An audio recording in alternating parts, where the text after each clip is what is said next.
War అకాడమీకి స్వాగతం. UPSC, TGPSC, APPSC మరియు అన్ని ప్రభుత్వ పరీక్షల తయారీకి మీ నమ్మకమైన గమ్యం. మన మొదటి ఆధారంతో మొదలు పెడదామా? తప్పకుండా. ఇది ఒక సంస్థ గురించి, దాని స్థాపకుల గురించి. ప్రశ్న ఇలా ఉంది: థియోసాఫికల్ సొసైటీ వ్యవస్థాపకులలో ఒకరు ఎవరు? ఆప్షన్లలో దాదాభాయ్ నౌరోజీ, లాలా లజ్పత్ రాయ్, మేడం బ్లావాట్స్కీ మరియు గోపాలకృష్ణ గోఖలే ఉన్నారు. ఈ పేర్లన్నీ భారత చరిత్రకు సంబంధించినవే. కాని థియోసాఫికల్ సొసైటీ అనగానే ఒక పేరు కొంచెం ప్రత్యేకంగా నిలుస్తోంది. అవును, ఆ ప్రత్యేకమైన పేరు మేడం హెచ్పి బ్లావాట్స్కీ. ఈమె రష్యాకు చెందిన ఒక ఆధ్యాత్మికవేత్త. రష్యాకు చెందినవారా? అవునవును. 1875లో న్యూయార్క్లో ఒక American army officer colonel Henry Steel ఓల్కాట్తో కలిసి ఈ సొసైటీని స్థాపించారు. ఇది చాలా ఆసక్తికరమైన విషయం. ఎందుకంటే ఇది భారతదేశంలో పుట్టిన ఉద్యమం కాదు, కాని భారతదేశంపై విపరీతమైన ప్రభావాన్ని చూపింది. ఇక్కడే నాకొక ప్రశ్న తలెత్తోంది. ఒక రష్యన్, ఒక అమెరికన్ కలిసి న్యూయార్క్లో స్థాపించిన సంస్థ భారతదేశంలో ఇంత ప్రాచుర్యం పొందడానికి కారణమేమిటి? కేవలం ఆధ్యాత్మికత మాత్రమేనా, లేక వేరే ఏమైనా కారణాలున్నాయా? చాలా మంచి ప్రశ్న అడిగారు. కేవలం ఆధ్యాత్మికత మాత్రమే కాదు, దానికొక చారిత్రక సందర్భం ఉంది. ఆ కాలంలో బ్రిటిష్ పాలనలో భారతీయులు ఒక రకమైన సాంస్కృతిక ఆత్మన్యూనతాభావంతో ఉన్నారు. అంటే ఒక ఇన్ఫీరియారిటీ కాంప్లెక్స్ లాంటిదా? ఖచ్చితంగా. తమ మతం, తత్వశాస్త్రం వెనుకబడినవి అనే ప్రచారం జరుగుతోంది. అటువంటి సమయంలో థియోసాఫికల్ సొసైటీ భారతీయ తత్వశాస్త్రం, ముఖ్యంగా హిందూ, బౌద్ధ మతాలలోని గొప్పతనాన్ని, వాటిలోని గూఢమైన జ్ఞానాన్ని పాశ్చాత్య ప్రపంచానికి పరిచయం చేసింది. మీ సంస్కృతి గొప్పది అని ఒక పాశ్చాత్య సంస్థ చెప్పడం అప్పటి విద్యావంతులైన భారతీయులకు ఎంతో ఆత్మవిశ్వాసాన్నిచ్చింది. అంటే ఇది ఒక రకంగా సాంస్కృతిక పునరుజ్జీవనానికి దోహదపడిందన్నమాట. మరి మిగతా ఆప్షన్స్లో ఉన్న దాదాభాయ్ నౌరోజీ, గోఖలే వంటివారు పూర్తి భిన్నమైన మార్గంలో ప్రయాణించారు కదా? ఖచ్చితంగా. బ్లావాట్స్కీ ఆధ్యాత్మిక, తాత్విక పునాదుల గురించి మాట్లాడుతుంటే, దాదాబాయి నౌరోజీ బ్రిటిష్ పాలన యొక్క ఆర్థిక పునాదులను కదిలించారు. ఆయన డ్రెయిన్ ఆఫ్ వెల్త్ సిద్ధాంతం ద్వారా భారతదేశ సంపదను బ్రిటన్ ఎలా దోచుకుంటోందో లెక్కలతో సహా నిరూపించారు. అవును. ఇక గోఖలే ఒక మితవాద రాజకీయవేత్త. ఆయన బ్రిటిష్ వ్యవస్థలోనే ఉంటూ సంస్కరణలు తీసుకురావాలని ప్రయత్నించారు. కాబట్టి వీరందరి లక్ష్యం దేశాభివృద్ధే అయినా వారి మార్గాలు పూర్తిగా వేరు. స్పష్టంగా అర్థమైంది. ఒకవైపు ఆధ్యాత్మిక పునరుజ్జీవనం, మరోవైపు ఆర్థిక, రాజకీయ పోరాటాలు. ఈ భిన్నమైన ఆలోచనలే ఆనాటి సంక్లిష్టతను తెలియజేస్తాయి. ఇప్పుడు రాజకీయ పోరాటాల విషయానికి వస్తే వాటి కాలక్రమం చాలా ముఖ్యం. మన దగ్గర అలాంటి ఒక ప్రశ్న ఉంది. కొన్ని సంఘటనలు, వాటి సంవత్సరాలను జతపరిచారు.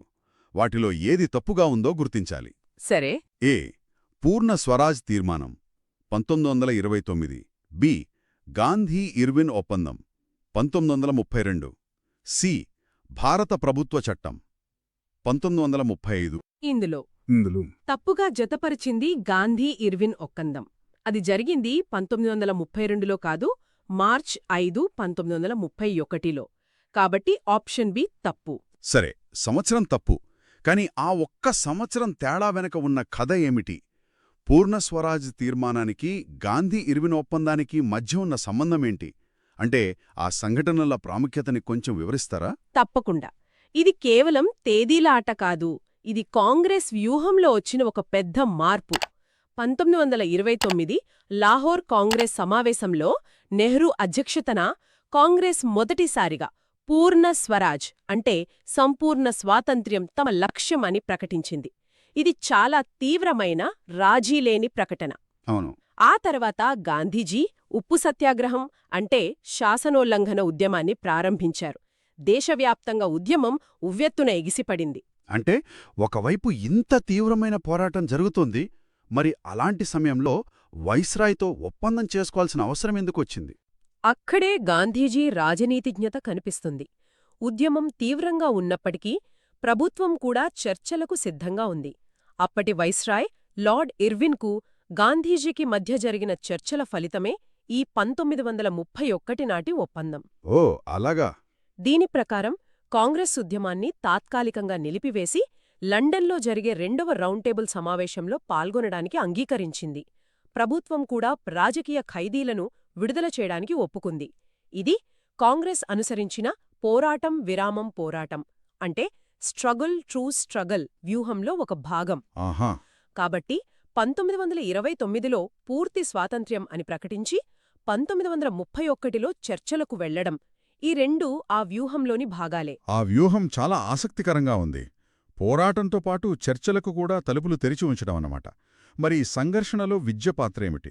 సమాజాన్ని మార్చడానికి విద్య ఒక ఆయుధమని చాలామంది నమ్మారు. మన తర్వాతి ప్రశ్న విద్యకు సంబంధించిన వివిధ ప్రయత్నాల గురించే. చెప్పండి. జాబితా 1లో Indian universities act, Wardha scheme, విద్యా విధానంపై ప్రభుత్వ తీర్మానమున్నాయి. జాబితా 2లో 1904, 1937, 1913 సంవత్సరాలున్నాయి. వీటిని సరిగ్గా జతపరిస్తే ఇండియన్ యూనివర్సిటీస్ యాక్ట్ 1904, వార్ధా స్కీమేమో 1937, ఆ తర్వాత విద్యా విధానంపై ప్రభుత్వ తీర్మానం 1913. కరెక్ట్. ఈ మూడు కేవలం చట్టాలు, పథకాలు కావు. ఇవి భారతదేశంలో విద్య ఎలా ఉండాలనే దానిపై మూడు విభిన్నమైన, ఒకదానికొకటి పూర్తి వ్యతిరేకమైన దృక్పథాలను సూచిస్తున్నాయి. ఉదాహరణకు 1904 నాటి యూనివర్సిటీస్ యాక్ట్, దీని వెనుక ఉన్న అసలు ఉద్దేశమేమిటి? దీనిని లార్డ్ కర్జన్ తీసుకొచ్చారు. పైకి చెప్పిన కారణమేంటంటే విశ్వవిద్యాలయాలలో విద్యా ప్రమాణాలను పెంచడం, పరిశోధనను ప్రోత్సహించడం. కాని అసలు ఉద్దేశం రాజకీయ నియంత్రణ. నియంత్రణనా? అవును. అప్పటికే విశ్వవిద్యాలయాలు జాతీయవాద భావాలకు, విప్లవ కార్యకలాపాలకు కేంద్రాలుగా మారుతున్నాయి. వాటిని అదుపులో పెట్టడానికి, సెనెట్లలో ప్రభుత్వ నామినీలను పెంచడానికి, కళాశాలలపై విశ్వవిద్యాలయాల నియంత్రణను కఠినతరం చేయడానికి ఈ చట్టాన్ని ఉపయోగించారు. ఇది పూర్తిగా వలసవాద దృక్పథం. దీనికి పూర్తి వ్యతిరేకమైనది గాంధీజీ వార్ధా స్కీమ్ అనుకుంటా, 1937లో వచ్చింది. ఇది విద్య ద్వారా నియంత్రణ కాదు, విద్య ద్వారా విముక్తిని కోరింది గదా. ఖచ్చితంగా. వార్ధా స్కీమ్ను నయీ తాలీం లేదా బేసిక్ ఎడ్యుకేషన్ అని కూడా అంటారు. దీని ఆత్మ చేతివృత్తుల ద్వారా విద్య. పిల్లలు కేవలం పుస్తకాలకే పరిమితం కాకుండా వ్యవసాయం, నేతపని వంటి ఏదైనా ఒక చేతివృత్తి నేర్చుకుంటూ దాని ద్వారానే సైన్స్, గణితం, సామాజిక శాస్త్రాలను నేర్చుకోవాలి. వావ్! అంతేకాదు, ఆ వృత్తి ద్వారా తయారైన వస్తువులను అమ్మడం ద్వారా పాఠశాల ఖర్చులు భరించాలి. ఇది విద్యను జీవితానికి, స్వయం సమృద్ధికి ముడిపెట్టే ఒక విప్లవాత్మకమైన ఆలోచన. ఒకవైపు నియంత్రణ కోసం విద్య, మరోవైపు స్వయం సమృద్ధి కోసం విద్య. ఈ రెండు సిద్ధాంతాల మధ్య జరిగిన సంఘర్షణలోనే ఆధునిక భారత విద్యా వ్యవస్థ పుట్టింది. ఇంతటి మేధోమతనం జరుగుతున్నప్పుడు మహిళల పాత్ర లేకుండా ఈ కథ పూర్తి కాదు. మన తర్వాతి ప్రశ్న అలాంటి ఒక గొప్ప మహిళ గురించే. ఐరన్ లేడీ అని ఏ స్వాతంత్ర్య సమరయోధురాలికి పేరు. ఆ బిరుదు దుర్గాబాయి దేశ్ముఖకు చెందింది. ఆమెను భారత ఉక్కు మహిళ అని పిలిచేవారు. ఉక్కు మహిళ. ఆ మాటలోనే ఒక దృఢ సంకల్పం, పట్టుదల కనిపిస్తున్నాయి. కేవలం స్వాతంత్ర్య పోరాటంలో పాల్గొన్నందుకే ఆమెకు ఆ బిరుదు వచ్చిందా, లేక అంతకు మించిన కారణాలేమైనా ఉన్నాయా? ఆమె జీవితాన్ని చూస్తే ఆ బిరుదు ఎంత సరైనదో అర్థమవుతోంది. ఆమె కేవలం స్వాతంత్ర్య సమరయోధురాలు మాత్రమే కాదు, ఒక దార్శనికురాలు, ఒక సంస్థల నిర్మాత.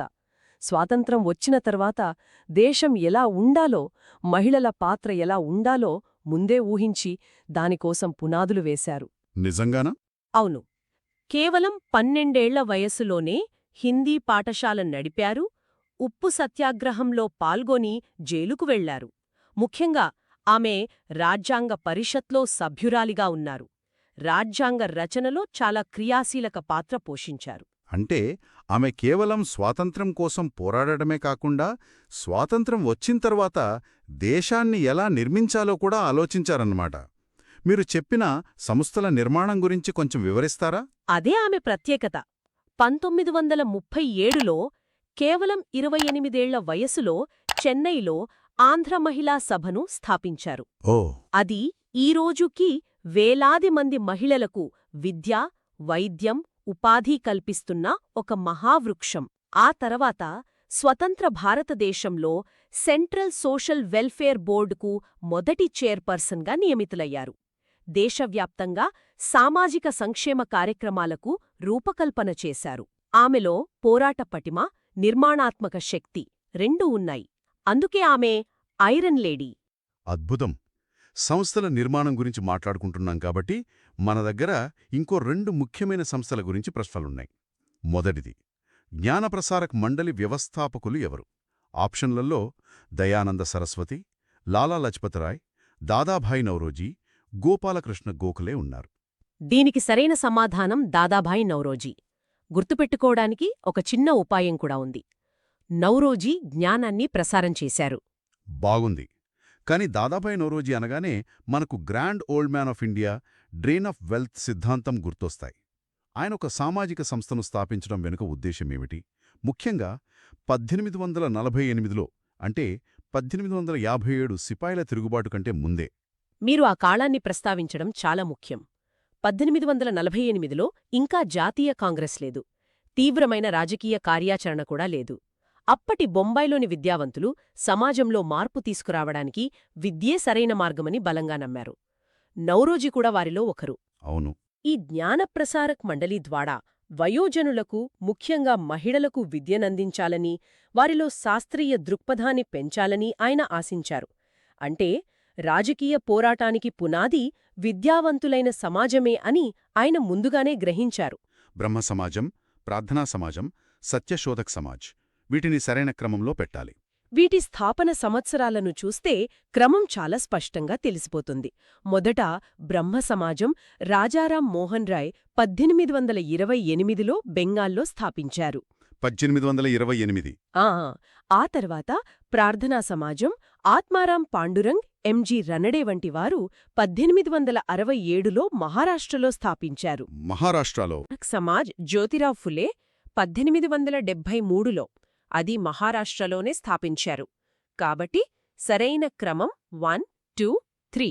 ఈ కాలక్రమం కేవలం సంవత్సరాల జాబితా కాదు, అది సామాజిక సంస్కరణ ఆలోచనల్లో వచ్చిన ఒక పెద్ద మార్పును సూచిస్తోంది కదా. బ్రహ్మ సమాజం నుండి సత్యశోధక్ సమాజ్కు ప్రయాణం, ఆ మార్పేమిటి? అద్భుతమైన పాయింట్. బ్రహ్మ సమాజం, ప్రార్థనా సమాజం, ఈ రెండూ ప్రధానంగా ఉన్నత వర్గాల విద్యావంతులైన సంస్కర్తలచే నడపబడ్డాయి. వారు హిందూ మతంలోని దురాచారాలైన సతీసహగమనం, విగ్రహారాధన, బాల్య వివాహాలను విమర్శించారు. కాని వారు హిందూమత ఛత్రంలోనే ఉంటూ సంస్కరణలు కోరారు. అవును. అయితే జ్యోతిరావ్ ఫులే స్థాపించిన సత్యశోధక్ సమాజ్ ఒక విప్లవాత్మకమైన మార్పు.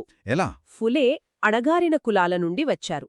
ఆయన కేవలం కొన్ని దురాచారాలను విమర్శించలేదు, మొత్తం బ్రాహ్మణ ఆధిపత్యాన్ని, కుల వ్యవస్థ యొక్క పునాదులనే ప్రశ్నించారు. ఇది సంస్కరణ కాదు, ఇది ఒక తిరుగుబాటు. బ్రాహ్మణ పురోహితులు లేకుండా వివాహాలు జరిపించడం, అడగారిన వర్గాల వారికి, మహిళలకు విద్యను అందించడం ఆయన ప్రధాన లక్ష్యాలు. కాబట్టి సంస్కరణ ఉద్యమం బెంగాల్లోని ఉన్నత వర్గాల నుండి మహారాష్ట్రలోని బహుజనుల వరకు ప్రయాణించిన కథ ఈ కాలక్రమంలో దాగి ఉంది.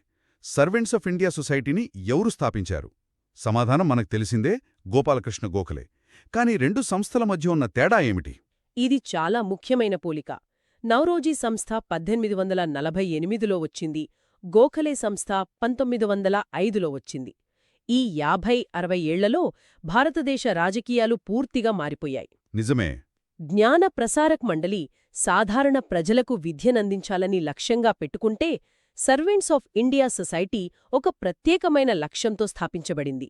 దేశ సేవకే తమ జీవితాలను అంకితం చేసే యువకులను తయారు చేయడం దీని ఉద్దేశం. అంటే ఒక రకమైన సామాజిక, రాజకీయ సన్యాసులను తయారు చేయడం లాంటిదా? దాదాపు అంతే. ఈ సొసైటీలో చేరినవారు చాలా నిరాడంబరమైన జీవితం గడపాలి, దేశం కోసం పనిచెయ్యాలి. వారికి రాజకీయ, ఆర్థిక శాస్త్రాలలో శిక్షణ ఇచ్చేవారు. వారిని విద్య, ఆరోగ్యం, సహకార ఉద్యమాలు, అణగారిన వర్గాల సేవ వంటి రంగాలలో పనిచేయడానికి పంపేవారు. గోఖలే ఉద్దేశ్యం స్పష్టంగా ఉంది. కేవలం విమర్శించడం కాదు, దేశ నిర్మాణంలో పాలుపంచుకునే బాధ్యతగల పౌరులను తయారు చెయ్యాలి.